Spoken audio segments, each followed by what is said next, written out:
Bueno, buenas tardes. Intentaré ser muy breve porque ya es el último del día y estamos todos a lo mejor un poco cansados. En primer lugar, darle las gracias a la Gavilla Verde y a Juanjo por estar aquí. Y nada, voy a pasar. Mi intención al hacer esta breve exposición es contar una historia de 23 familiares que hay en esas tres fosas comunes de Chelva. Digamos que, si me permitís la metáfora, ponerle un poquito de carne a esos huesos que están ahí abajo escondidos y que no los veamos como números ni como esqueletos, sino como historias olvidadas, como personas que en su día estuvieron aquí entre nosotros y que no hay derecho a que sigan ahí escondidas, ¿no? Entonces, es simplemente lo que os digo, la historia de una familia. Aquí hay más familiares, podrían haber otras muchas historias. Este año, bueno, tengo las mías, esperemos que en otros años haya más historias, ¿no? Estos son mis abuelos, Ana y Tomás, una familia normal, en el periodo de la Segunda República.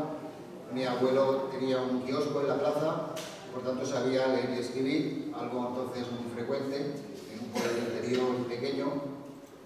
Como ha explicado Juanjo, la guerra llega a Chelva, él lo ha explicado muy bien. Y, bueno, él descubre los refugios antiaéreos, descubre que había dos aviadores chelvanos, uno de ellos, por cierto, defendió en Estambul frente a los aviones italianos en ese momento tan dramático de la salida del puerto de Alicante. Eso se ha salido hace muy poco. Es curioso que un pueblo tan pequeño tuviera dos aviadores de la República. Y este es el procedimiento sumarísimo de urgencia por el cual la causa general juzgaron a mi abuelo, ¿no? Sabéis que la causa general es, bueno, pues un ajuste de cuentas a todos aquellos que pudieron pillar, porque claro, cuando mi abuelo se veía que iban a perder la guerra, le dijeron que se fuera porque había personas que sabían lo que se venía encima, pero él dijo que él no había matado a nadie, que tenía 36 años, estaba casado, no había combatido, no había salido del pueblo, pero claro, él había participado, él fue secretario general de la CNT en el pueblo, y las promesas de que el nuevo régimen a que tuviéramos manos manchadas de sangre, ya sabemos cómo se hizo en todo el Estado español. Según las declaraciones de los denunciantes, por sus ideas avanzadas antes del 18 de julio del 36, era un envenenador de masas. En el ayuntamiento, cuando se pidieron informes, dijo que se le ha conocido siempre y se ha distinguido en sus ideas avanzadas, y durante el periodo revolucionario continuó en la misma forma, por lo que se le considera de mala conducta.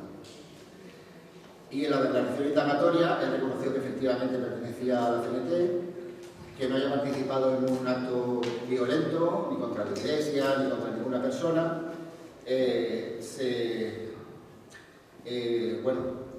Lo que pasa es que fue acusado en función de su cargo. Como formaba parte de una organización que luego sería legalizada, por tanto tenía que era autor moral o inductor de esos hechos, ¿no? Por ejemplo, se buscó si tenía antecedentes penales, y evidentemente no lo tenía, era un labrador que además tenía un kiosco en la plaza, como digo, y se le juzgó y se le condenó por adhesión a la rebelión. Algo que fue común en todo el Estado, cuando quien se había rebelado precisamente eran los generales golpistas. No sé qué rebelión fue el partícipe, ¿no?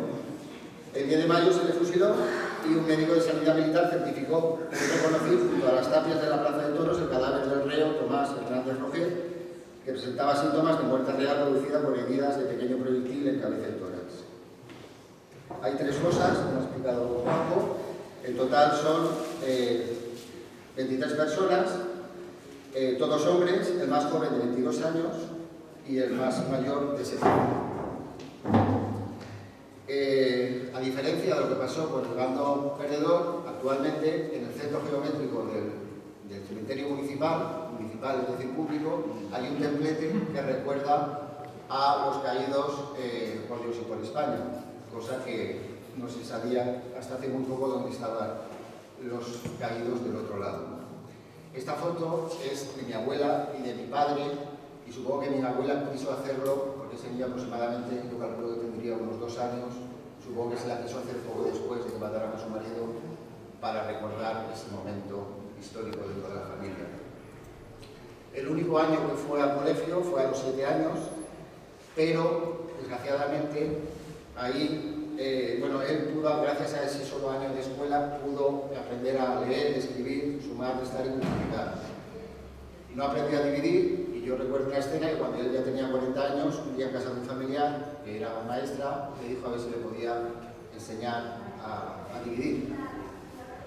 Para que os deis una idea, o sea, una persona en el año 31 ya sabe leer y escribir en un pueblo como Chelva, y tantos años después, una persona castigada por la historia no ha podido ni siquiera aprender a dividir. El servicio militar obligatorio lo pongo aquí también porque él quiso ser voluntario en la aviación, había pasado ya 20 años, pero le dijeron que no porque era hijo de rojo, y los hijos de rojos no podían elegir destino. Bueno, luego mis padres se casaron, mi padre estuvo aquí en Santa Cruz de Moya hace muchos años, a principios de los 90, ahí está con un hermanastro, porque mi padre solamente fue un año al colegio, porque al casarse ya no era hijo de huérfano y por tanto volvió al pueblo, y entonces pues su padrastro ya no quiso que siguiera estudiando, sino que lo llevó a trabajar la tierra y a apacentar ganado. Mi padre murió en el año 97, con 60 años solo. Yo ahí le puse una pequeña parte, unas estrofas del poema de Miguel Hernández, y él se murió sin saber siquiera dónde estaba el resto de su padre. Porque hasta hace poco no sabíamos dónde estaban las fosas. Pero algo comenzó a moverse en el año 16, 17, cuando llegó Juanjo a Chelva. Él creó el Museo Histórico, las jornadas de memoria histórica, descubrió los refugios, las trincheras, hizo de guía turístico, enseñando todos estos. Entonces, gracias a él, todo esto en muy pocos años se ha movido y, sobre todo, localizó con georradar las 3 fosas comunes de la Guerra Civil en Chelva. Se inauguró un monumento frente al cementerio, que él ha comentado, se realizó un documental, se inauguró un monumento en la Sierra de Alcotas, que es donde están las trincheras, pero en mayo del 20, fijaos en la fecha, nada más salir del confinamiento, alguien tenía mucho interés en ir allí con un martillo, una maza y destrozarlo.